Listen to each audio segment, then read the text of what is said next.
Мрежа невладини организации во Македонија, кои активно делувале пред изборните циклуси изминатите неколку години, добиле милиони евра од фондацијата Отворено општество на милиардерот Џорџ Сорос, објавио движењето Стоп Операција Сорос.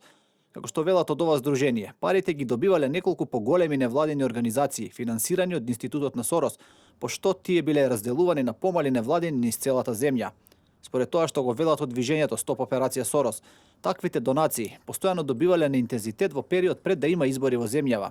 Од движењето додаваа дека нивните податоци покажуваа дека било видливо оти луѓе од овие организации действувале за поддржување на ставовите на опозицијскиот блок. Сите тие невладени организации се регистрирани да работат по еден основ, но во даден момент сите тие невладени организации работат за една иста цел, која е целта се или наредбата се издава од фондацијата Отворено општество.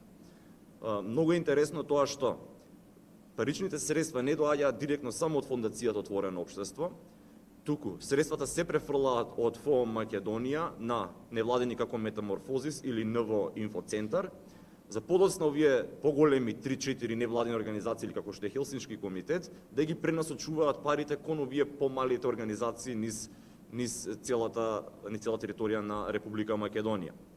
Како што најавио движењето, сите собрани податоци и документи до кои што дошле при нивната работа ќе бидат преведени на англиски јазик и за нив ќе ги известат представници на Американскиот конгрес за да овозможат запознавање на конгресмените со активностите на невладините организации спонзорирани од фондацијата на Сорос, но и од Американската агенција USAID, која исто така била вклучена во наведените делувања.